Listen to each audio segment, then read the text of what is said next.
Bien, a través de estos dos últimos capítulos, tanto el capítulo 22 como el 23 en adelante, estamos en esa parte del discurso de Moisés donde está hablando de diversas leyes. El capítulo 2 quizás es un poco más controversial porque habló en contra de la inmoralidad sexual. Y si es mal interpretada ese capítulo 22, muchos podrían pensar que de pronto la Biblia es machista, Dios es machista o los autores son machistas.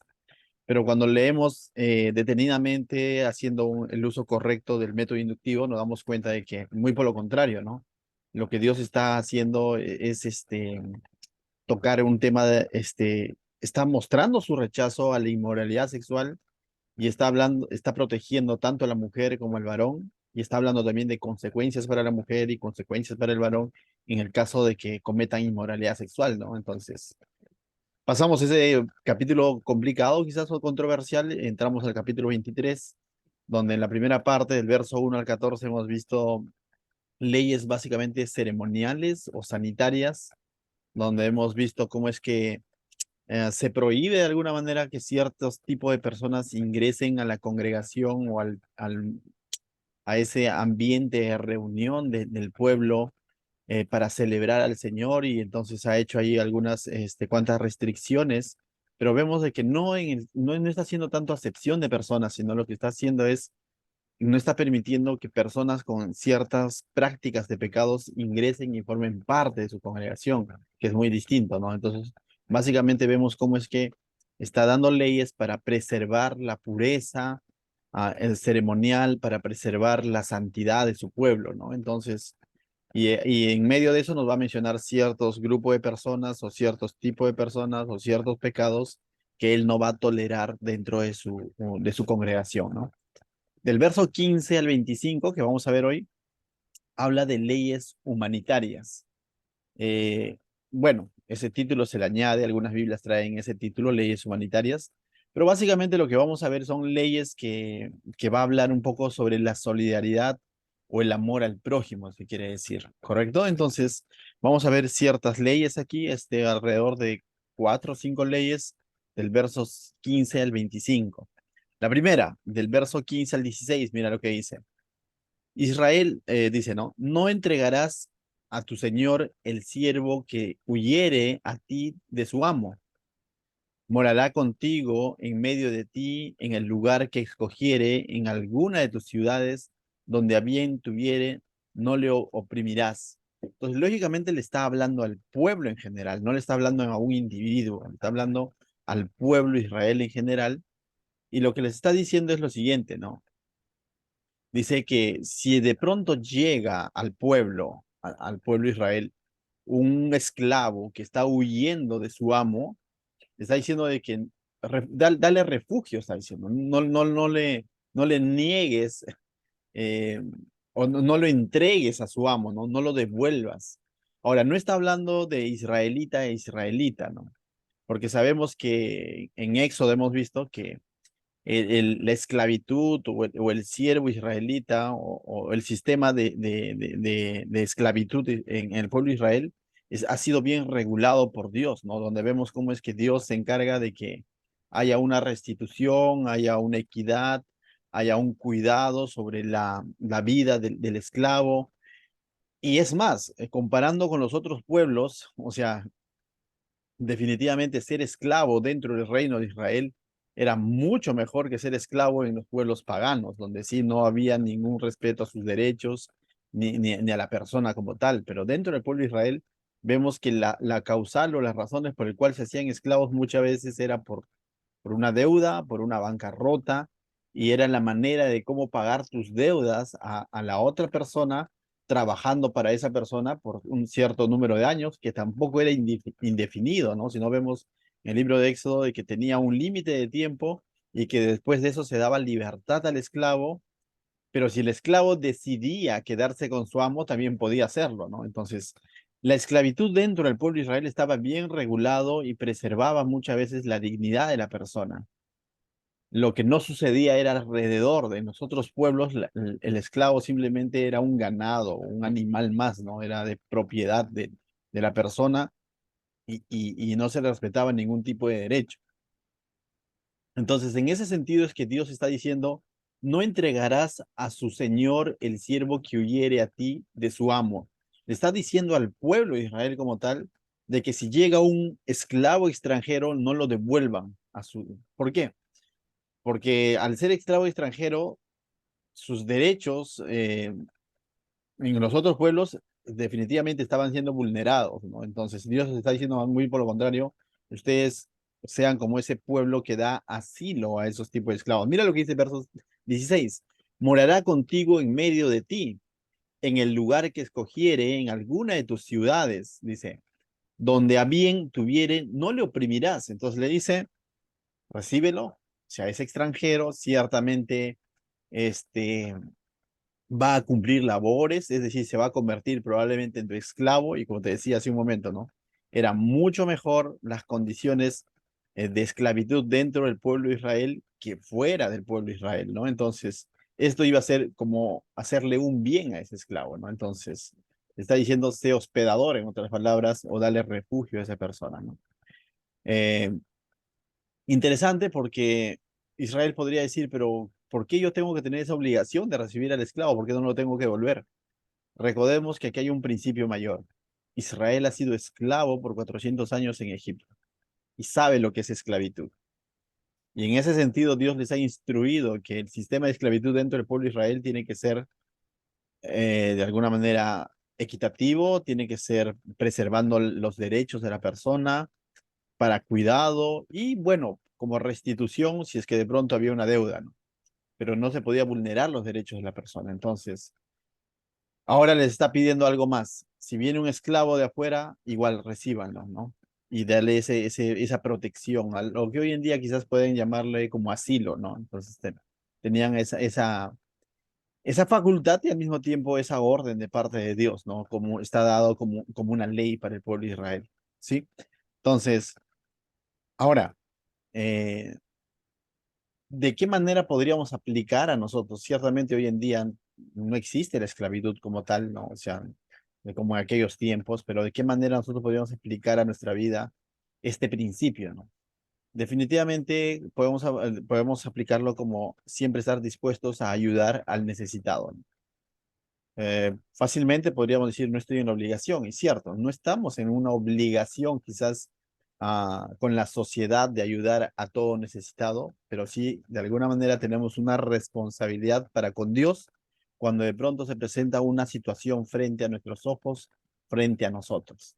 Hacerlo con sabiduría, tal como la Biblia dice, ayudando a quien es debido, discerniendo si realmente hay necesidad, definitivamente conforme a nuestras posibilidades, ¿no? Sin descuidar nuestras prioridades, ¿no? O sea, cierto. Pero lo que yo voy más es que siempre estemos dispuestos, ¿no? Que siempre nuestra actitud sea de qué puedo hacer por esa persona que está pasando necesidad. Tampoco puede ser una carga, ¿no? Tampoco puede ser de pronto, puedes, como dicen algunos, quitarle a tus hijos para darlo al otro, ¿no? Ahí ya sería algo no nada sabio, ¿no? Porque ya tenemos que ver el tema de prioridades. Pero básicamente lo que podemos aplicar es el principio. El principio es estar dispuestos a ayudar al necesitado conforme a nuestras posibilidades y con mucha sabiduría, ¿correcto? Siguiente verso 17 al 18 vemos dos pasajes donde va a hablar sobre la prohibición de la prostitución, ¿ya? Pero de una prostitución que tenía mucho que ver con la idolatría. Entonces, mira lo que dice el verso 17. No haya ramera entre las hijas de Israel, ni haya sodomita de entre los hijos de Israel. Entonces, básicamente, la palabra ramera, todos lo conocen, se está refiriendo a las prostitutas, ¿no? Dios está determinando de que en su pueblo no se dé este oficio. Este oficio nuevamente era propio de los pueblos que estaban alrededor, era propio de los pueblos cananeos y muchos de ellos estaban muy ligados a la idolatría, ¿no? Muchos de ellos estaban muy ligados al paganismo, a la religiosidad como parte de sus cultos, tanto de prostitución de mujeres como de varones, ¿no? Entonces Dios está poniendo el alto y está diciendo, no haya ramera entre las hijas de Israel, ni haya sodomita entre los hijos. Entonces acá está hablando de los varones, ¿no? Este era como varones prostitutos, por así decirlo, ¿no? A los cuales la Biblia le llama sodomita, ¿no? dice, ni haya sodomita, en referencia lógicamente a Sodoma y Gomorra, a todo lo que sucedía ahí.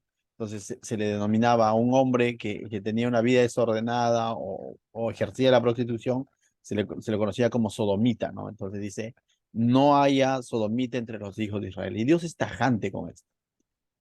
Uno dice, pero no creo que Israel haya llegado a hacer eso o iba a llegar a hacer eso, ¿no? Como que podríamos pensar que esta ley o esta orden, este recordatorio está de más. Déjame decirte que a pesar de todo esto, más adelante el pueblo de Dios se va a corromper. Cuando llegamos a estudiar el libro de Primera de Reyes, Segunda de Reyes, vamos a ver que durante el reinado del rey Asa o el rey Josías se va a dar este tipo de cosas, tanto así que van a sacar a estos sodomitas, ¿no? Van a ser expulsados. Si son expulsados es porque estaban formando parte de la sociedad, ¿no? Y no sé por cuánto tiempo, pero en algún momento se dio este hecho, porque si no, tú no expulsas a alguien que no tenía esa práctica, ellos van a expulsar a los sodomitas, ¿no? O a las personas que ejercían este oficio. Entonces, a pesar de la advertencia que Dios dio, se llegó a dar este tipo de inmoralidad sexual, ¿no? Pero Dios va un poquito más allá todavía. No solamente dice que no haya eso, sino mira lo que dice el verso 18. No traerá la paga de una ramera ni el precio de un perro a la casa de Jehová tu Dios. Dice, por ningún voto, porque abominación a Jehová tu Dios tanto lo uno como lo otro. Está diciendo que, lógicamente, que cuando ejercían este tipo de oficio inmoral, de prostitución femenina o masculina, había una rentabilidad, había una ganancia de dinero. ¿Y qué es lo que normalmente el ser humano hace cuando hace algo malo y adquiere beneficios de ese algo malo? Como que quiere aplacar su conciencia, ¿no? ¿Cómo? Ayudando a alguien o llevándoselo para Dios o ofrendándolo, quién sabe.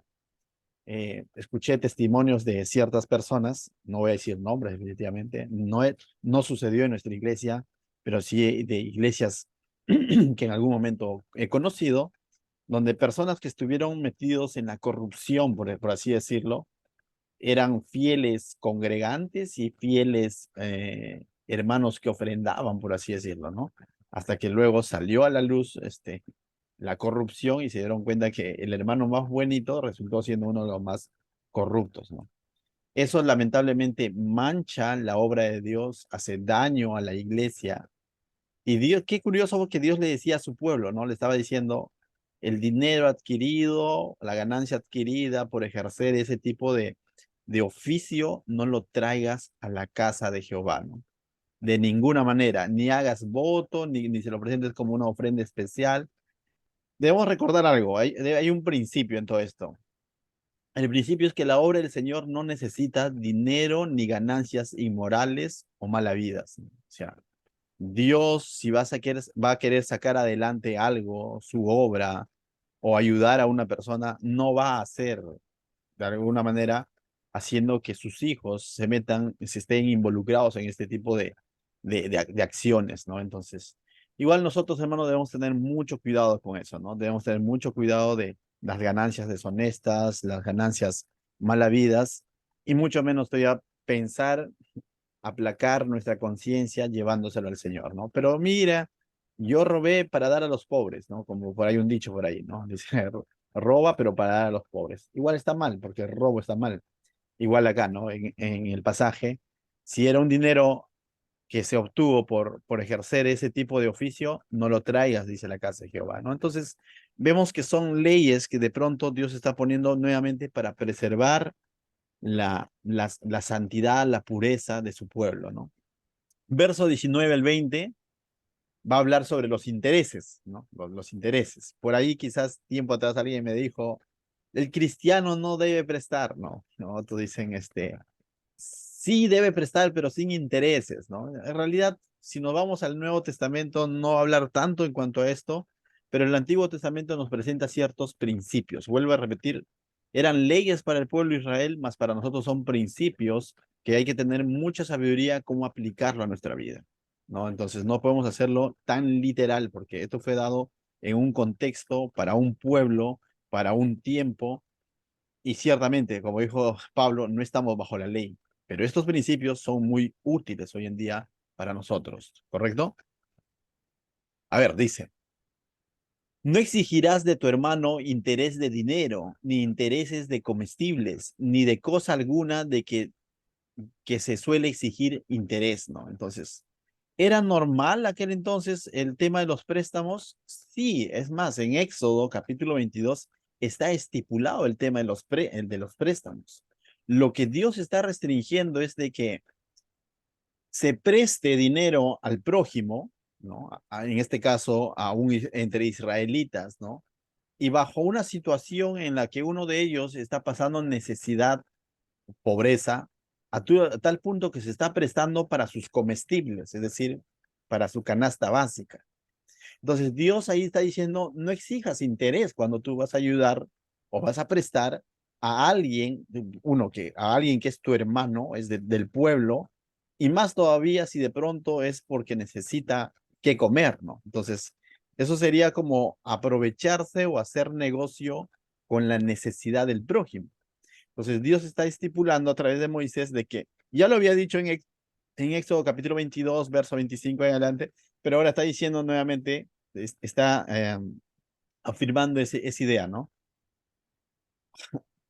Alguien dijo por ahí, si de pronto no hayas paz al prestar algo, en todo caso ofréndale, ¿no? O regálale, no quizás el mundo que te va a pedir, pero lo que según tu disposición, hazlo, ¿no?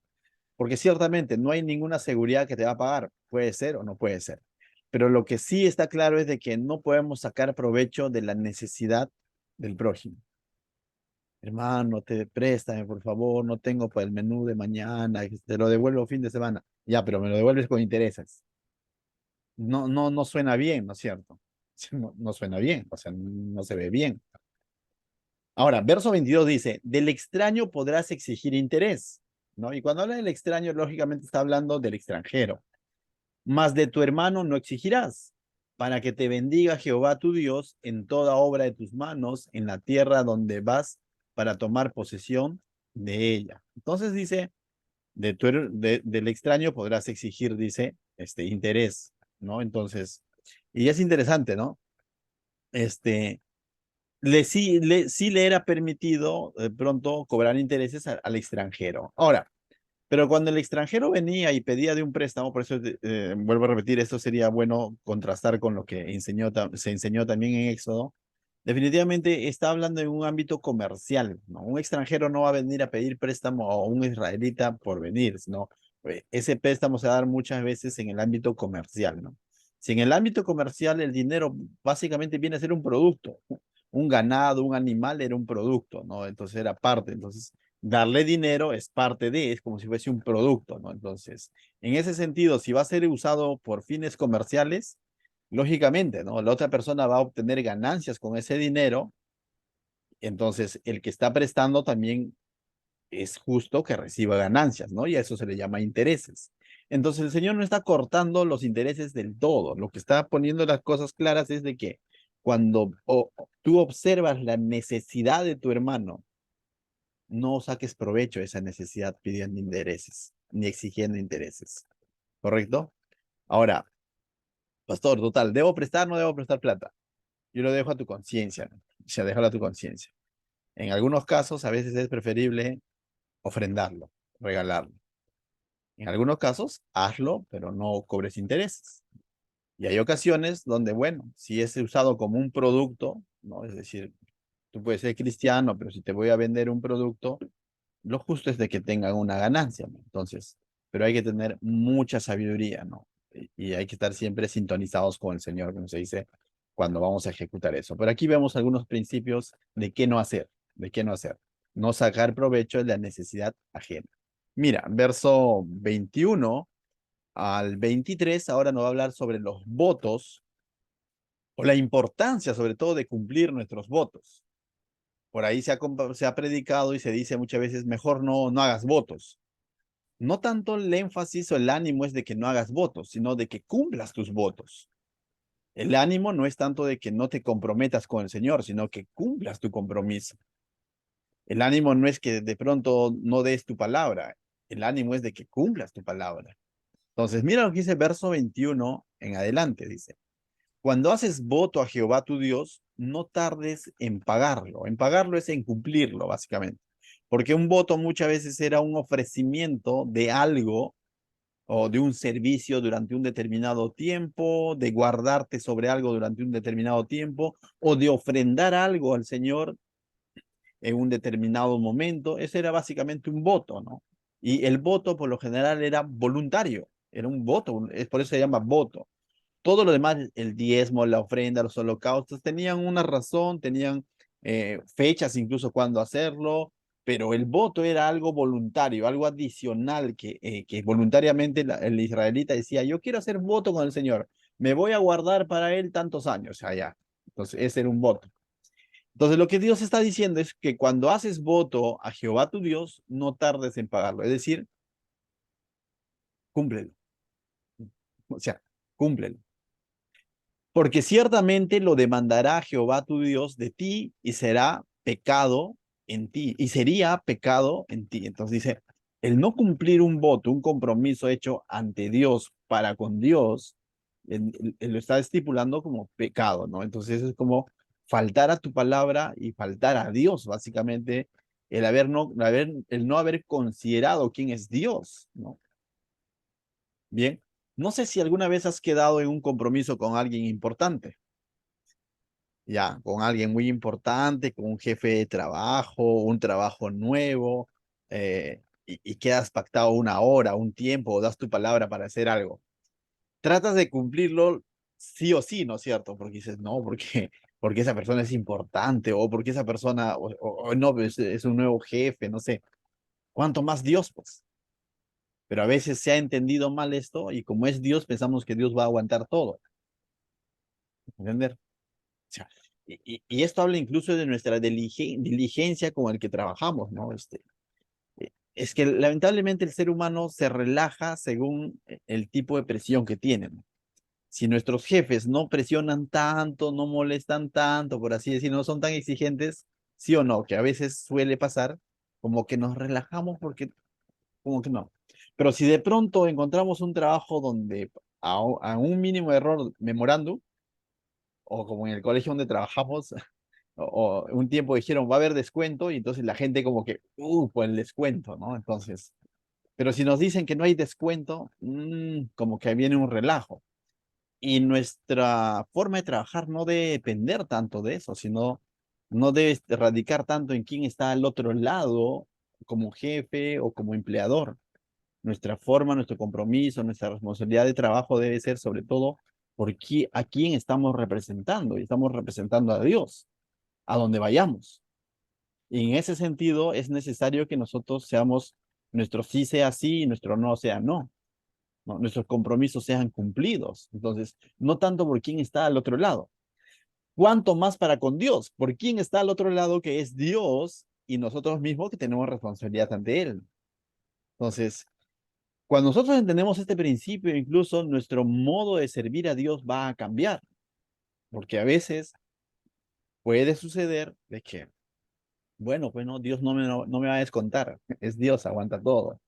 Y muchas veces lo he dicho aquí, ¿no? Cuando servimos, debemos entender algo siervos, y yo creo que hoy estamos incluso prácticamente puros siervos, ¿no? Cuando servimos y hacemos las cosas para el Señor, no lo hacemos ni siquiera para los niños que vienen, ni siquiera para los hermanos que vienen, ni siquiera para los jóvenes que vienen, menos para el pastor, lo estamos haciendo para el Señor, ¿no? Y en ese sentido es que somos llamados a servirle con diligencia. Si de pronto yo me comprometo con el Señor en servirle una determinada área en el ministerio, entonces debo de hacerlo pensando que lo estoy haciendo para el Señor. Ciertamente el Señor puede usar sus siervos, personas, líderes en cada ministerio para supervisarnos, para ayudarnos, orientarnos y por ahí darnos el empujoncito, por ahí dar ciertas correcciones, cierto, pero es Dios que en su soberanía está usando, pero en últimas instancias a quién vamos a dar cuentas es a Dios por cómo hacemos las cosas y con qué actitud hacemos las cosas, ¿no? Entonces, bien, volviendo al texto nuevamente, dice, cuando haces voto a Jehová tu Dios, no tardes en pagarlo, en cumplirlo, porque ciertamente lo demandará Jehová tu Dios de ti y sería pecado en ti. verso 22. Mas cuando te abstengas de prometer, no hablará, dice, no habrá en ti pecado. Podría haber esa posibilidad porque le está diciendo es voluntario, es voluntario. Preferible en todo caso, no lo hagas. O sea, no te comprometas en ese sentido. Pero la idea no es tanto eso, ¿no? La idea es de que cumplas con el voto que has hecho. Verso 23. Pero lo que hubiere salido de tus labios, lo guardarás y lo cumplirás, conforme lo prometiste a Jehová tu Dios, pagando la ofrenda voluntaria que prometiste en tu boca. Muchas veces estos votos involucraban una ofrenda, como vuelvo a decir, ¿no? El libro de Hechos nos registra, por ejemplo, que Pablo tenía el voto del Nazareo, ¿no? Entonces, cómo es que él se apuraba por llegar a Jerusalén para poder cumplir con un voto y también con su ofrenda, ¿no? Porque él había hecho un voto del Nazareno, ¿no? Entonces, vemos, y hay otros pasajes más en el Antiguo Testamento de ciertas personas que cumplieron o hicieron un voto a Dios, Sansón, ¿no? Que también había sido consagrado, había hecho un voto a Dios, ¿no? Entonces, la idea es cumplir ese voto, pero muchas veces este voto involucraba un desprendimiento, involucraba una ofrenda. Ahora, vuelvo a repetir, el ánimo del texto, y también Jesús toca este mismo tema en el Nuevo Testamento, no es que no te comprometas con Dios, porque si no, vamos a coger ese camino fácil, digo, entonces no le prometo nada a Dios, ¿no? Y vivo así, cada vez que puedo ah, hago cosas para el Señor. Bueno, o sea, el Señor nos está llamando, dice, no, venid a mí, el Señor dice, deja tu cruz y sígueme, ¿no? O sea, el Señor está llamando a una entrega completa y eso involucra un compromiso. O sea, no podríamos pensar que de pronto el Señor no está queriendo que sus hijos se comprometan con Él. Y ese compromiso, de alguna manera, significa hacer un voto con Dios, porque es eso, ¿no? Que muchas veces lo hacemos de palabra, de boca, ¿no? Señor, yo quiero servirte, Señor, yo quiero consagrar mi familia para ti, Señor, yo quiero aceptar el llamado que tú me has hecho, yo estoy dispuesto a servirte en tal o cual ministerio, o sea, y si es que de pronto anulamos el tema del compromiso con Dios, entonces nadie se comprometería con el Señor, entonces no hay que rendir cuentas de nada porque la Biblia dice que es mejor no hacerlo. Es mejor no hacerlo frente a hacer voto y no cumplirlo. Pero mucho mejor es comprometerte con el Señor y cumplir lo que con lo que te has comprometido con el Señor. No sé si me dejo entender, ¿no? Entonces, cada uno de nosotros somos llamados a comprometernos con el Señor. Entonces, oremos para cumplir con ese compromiso que tenemos con el Señor, ¿no? Ese servicio que tenemos con el Señor. Señor, quiero consagrar mi vida, Señor. Lo que sí, cuidemos de no hacerlo a la ligera, ¿no? Señor, este año voy a leer la Biblia tapa a tapa. Sí, esta vez sí lo acabo y no lo acabo, ¿no? En ese sentido, tengamos cuidado de lo que decimos, ¿correcto?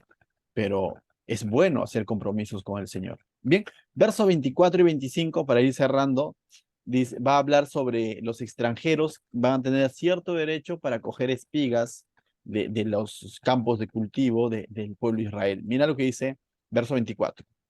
Cuando entres en la viña de tu prójimo, podrás comer uvas para saciarte, mas no podrás en tu cesto, ¿ya?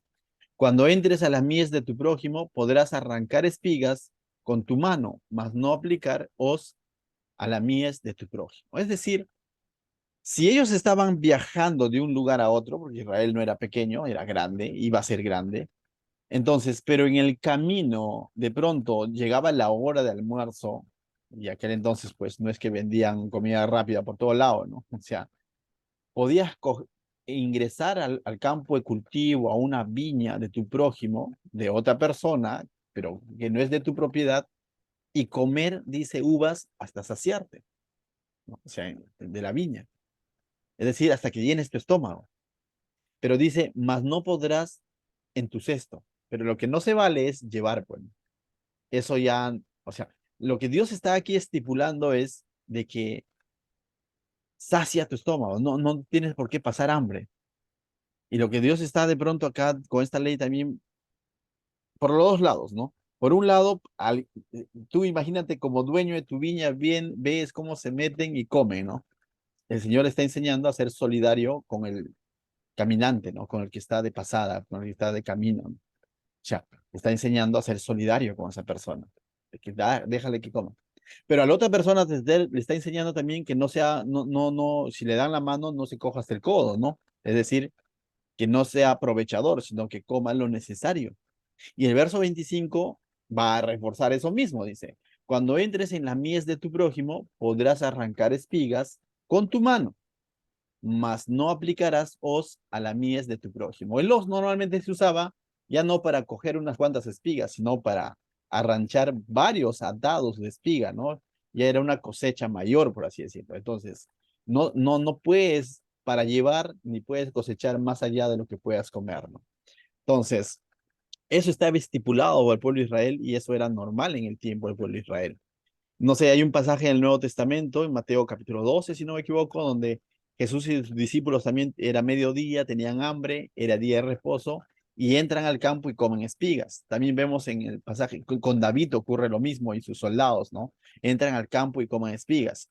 Entonces, y cuando de pronto a Jesús y sus discípulos, los fariseos, comienzan ahí a cuestionarlo, no tanto cuestionan el hecho que hayan cogido espiga de un campo ajeno, sino el hecho de que según ellos lo estaban haciendo en un día de reposo y el día de reposo no podías hacer trabajo. El día de reposo estaba permitido comer, lo que no estaba permitido era trabajar, ¿no? O sea, y ellos no estaban negociando con las espigas, ellos estaban recogiendo lo justo, lo que estaba estipulando la ley para saciar su hambre, ¿no? Entonces, vemos, entonces, cómo estos pasajes nos van a dar contexto incluso para esos eventos que vemos en el Nuevo Testamento, ¿no? Entonces, mis hermanos, ¿qué es lo que nos ha enseñado el Señor a través de estas leyes?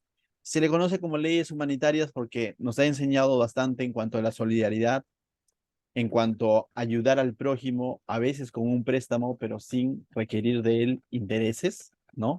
En cómo honrar a Dios, pero sin comprometer ganancias deshonestas. Dios no necesita de ganancias manchadas con la inmoralidad, por así decirlo, o no necesita ofrendas manchadas con la inmoralidad y de pronto, no dice, pero la iglesia lo necesita, lo voy a dar, pero si ya lo has obtenido de esa manera, primero ya cometiste un pecado, entonces no cometas un segundo pecado porque a Dios no le agrada, no le agrada, ¿correcto? Luego, ¿qué más hemos aprendido? La importancia de guardar nuestros compromisos con el Señor y finalmente es estar dispuestos a ayudar al prójimo con lo necesario, ¿no? Y cuando eres ayudado también, si te dan una mano, no te vayas hasta el codo, ¿no? O sea, sacia tu necesidad, ¿no? ¿Por qué digo esto? A veces, ya siglo XXI, en nuestros tiempos, cuando de pronto se ayuda a una persona, ya, no está mal ayudar a la persona, pero muchas veces conozco ciertos personajes, ya, que cuando se le ayuda, mm, luego te comienzan a mostrar un rostro o una situación como que siempre necesitan ayuda, ¿me hago entender? Y porque se hacen una idea de que el que los ayudó, de pronto, wow, tiene economía, por eso me ayudó. Y sin darnos cuenta podemos vivir dependiendo de esas personas. Recordemos que la ayuda es en un momento puntual, pero no puede ser toda una vida. En algún momento, hace muchos años, nos enteramos de un caso de una madre de familia, un estudiante que pasaba necesidad y Sophie sacaba parte de nuestros víveres y le daba a la pequeña, ¿no? Sacaba parte de nuestras frutas y le daba a la pequeña y la pequeña cada vez venía a contarnos más necesidades. Decía, ay, mi mamá tampoco tiene vasos como el de usted. Mira, usted sí tiene bonitos vasos. Ya conocen cómo es Sofía, ¿no? Me decía, ah, nosotros tenemos ahí vasos. Mira, que lo que nos has regalado en nuestro matrimonio tenemos. ¡Guau! Sacaba y le daba, ¿no? Lo hacía con todo el amor, ¿no? Entonces, y la persona venía, la niña, ¿no? Al tiempo. Ay, Miss, le cuento, y cada vez había un problema y siempre había que ayudarle, y no estaba mal, no teníamos ningún problema en ayudarle, ¿no? Hasta que un día el Señor me permitió conocer la casa de la niña, y yo pasaba, y aquel entonces, pues, nosotros teníamos un televisor blanco y negro, de esos Panasonic, creo, National. Pero cuando yo pasaba por la casa de la niña, tenía una pantallaza aquel entonces, ¿no? O sea, nuestra casa todavía era de maderita, piso de maderita, su casa tenía piso de cemento, ¿no? O sea, y es más, identifiqué, en la casa había 4 hombres mayores de edad, padre y 3 hijos, que trabajaban. O sea, había 4 cabezas, 4 ingresos, ¿no? ¿Y qué es lo que sucedió? ¿Aló? ¿Me escuchan? Ya. Entonces, el Señor nos mostró de que lo siguiente, ¿no? No sé si me escuchan. Ya, hola, hola. Para terminar la idea, ¿no? Luego el Señor me permitió este hogar, conocer este hogar y nos dimos cuenta de que uno, que tenían más ingresos que nosotros, habían 4 personas adultas, varones, que trabajaban, entonces son 4 cabezas, 4 ingresos, 4 sueldos, 4 semanas o 4 quincenas que ingresaban a ese hogar y tenían una pantallaza, como te digo, ¿no? Mientras nosotros teníamos nuestro televisor blanco y negro, ¿no? Estoy hablando de aproximadamente 10 años atrás, 9 años atrás. Y nos dimos cuenta de que estas personas, esa primera ayuda, no lo valoraron, sino muy por lo contrario, quisieron sacar mayor provecho. Tengamos cuidado. Este pasaje nos muestra de que come lo necesario, pero no muestres más allá de tu necesidad con el fin de enriquecerte. ¿Es bueno que seamos ayudados? Sí, pero no es bueno sacar provecho, a pesar de que la otra persona pueda tener más. Entonces, es algo del cual debemos también cuidar nuestro corazón, tanto el que ayuda como el que es ayudado. Amén. ¿Qué tal si oramos?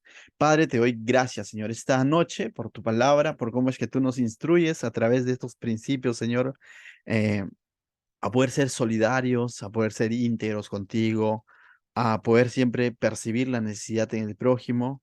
Gracias te damos, Señor. En el nombre de Jesús, bendícenos, ayúdanos, danos sabiduría, Señor, para ayudar al necesitado y también para ser ayudados cuando pasamos necesidad, Señor. En el nombre de Jesús, la gloria, la honra sean para ti. Amén.